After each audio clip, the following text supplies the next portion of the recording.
दोस्तों, oil reserve के मामले में भारत हमेशा ही बैकफुट पर रहा है, जिसका फायदा ये अरब देश व पश्चिमी देश उठाते रहते हैं। परंतु अब बहुत हो चुका है और आज के वीडियो में हम आपको यही बताएंगे कि भारत को भविष्य में तेल के इंपोर्ट की जरूरत बिल्कुल नहीं रहेगी, बल्कि भारत खुद ऑयल एक्सपोर्ट अगले कुछ सालों में करेगा। हो सकता है अभी आपको इस बात पर विश्वास नहीं हो रहा होगा, परंतु यही सत्य है, क्योंकि आज से लगभग 12-13 महीनों के अंदर अंदर भारत अपना खुद का ऑयल ड्रिल अंडमान निकोबार से करने जा रहा है। आइए दोस्तों, इन सब बातों पर हम डिटेल में बात करते हैं, परंतु आगे बढ़ने से पहले चैनल को सब्सक्राइब कर लें, फॉलो कर लें, जिससे आपके पास ऐसी इन्फॉर्मेटिव वीडियो सबसे पहले आ पाए। दोस्तों, भारत दुनिया का 3rd ऑयल कंजप्शन वाला देश है।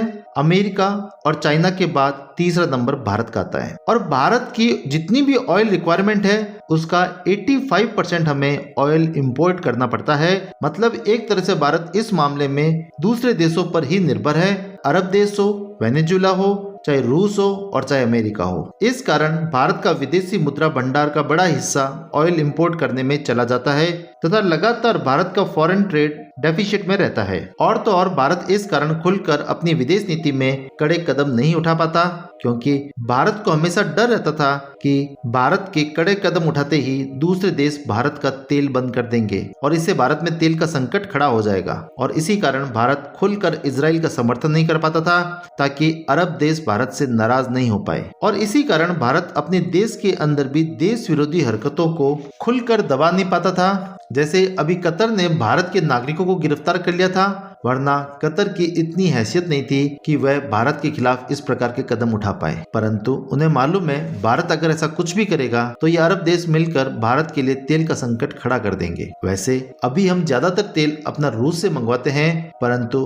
रूस भी चलते चलते चीन के प्रभाव में आकर भारत को आंखें दिखाने लग जाता है। तो ये सभी बातें भारत के लिए हमेशा परेशानी का कारण रहे हैं, परंतु अब भारत इन सभी से छुटकारा पाना चाहता है और भारत ने इसके लिए अपने कदम उठा भी लिए हैं तथा फाइनेंशियल ईयर 24-25 में लगभग 1 साल के अंदर अंदर अंडमान निकोबार आइलैंड में ऑयल ड्रिल करने जा रहा है तथा ये काम भारत की नवरत्न तेल कंपनी ऑयल इंडिया लिमिटेड करने जा रही है। और यहाँ मिले रिजर्व कोई छोटे मोटे रिजर्व नहीं है, बल्कि जिस समय हम इन्हें पूरे तरीके से एक्सप्लोर कर लेंगे तब भारत को अगले 50 साल तक भी ऑयल इंपोर्ट करने की जरूरत नहीं पड़ेगी। और वैसे भी अगले 5-10 सालों के अंदर अंदर हम अल्टरनेट एनर्जी पर काफी हद तक शिफ्ट हो जाएंगे, तो भविष्य में हमें इन खाड़ी देशों के तेल की कोई भी जरूरत नहीं है। हाँ, इन खाड़ी देशों को जरूर भारत पर हमेशा निर्भर रहना पड़ेगा, क्योंकि भारत ही ज्यादातर अनाज इन्हें सप्लाई करता है। तो सबसे पहले हम अंडमान निकोबार के बारे में थोड़ा जान लेते हैं। दरअसल अंडमान निकोबार भारत के लिए बहुत बड़ी जियोग्राफिकल एसेट्स है।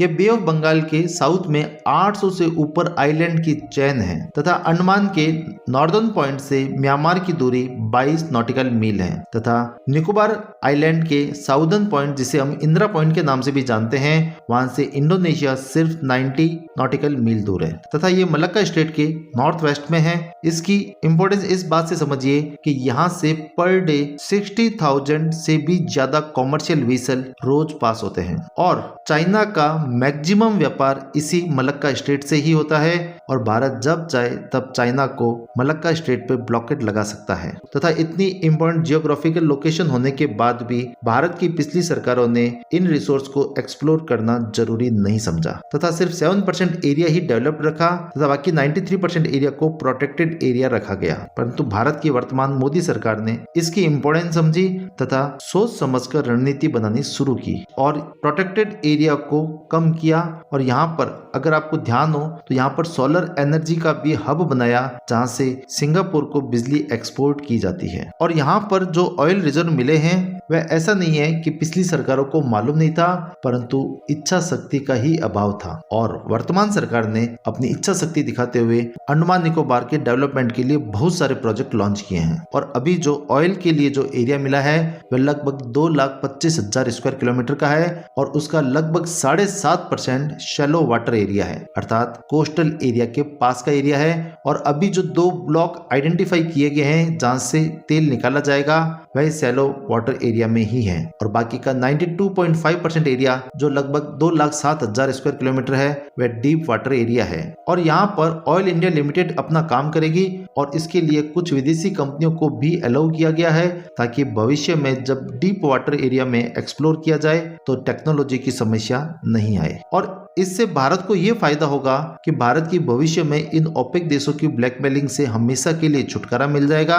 परंतु ये अरब देश अनाज के लिए भारत पर काफी हद तक निर्भर है। वैसे तो भारत अभी भी इनका अच्छे से इलाज करता है और जब भविष्य में भारत को तेल की जरूरत नहीं रहेगी भारत इन अरब देशों से नाक रगड़वा कर अपने काम करवाएगा। वैसे भी तेल खत्म होने के बाद खाड़ी देशों की वैल्यू खत्म हो जाती है, परंतु भारत विरोधी देश तथा ओपेक देश जो भारी मात्रा में ऑयल निकालते हैं वह इस कार्य में अड़ंगा लगाएंगे ही लगाएंगे, जिसके लिए हमें अभी से तैयार रहना पड़ेगा। वैसे आपको क्या लगता है, क्या भारत तेल का एक्सपोर्ट कर पाएगा या नहीं? आप हमें कॉमेंट सेक्शन में बताएं। Thank you for watching this video.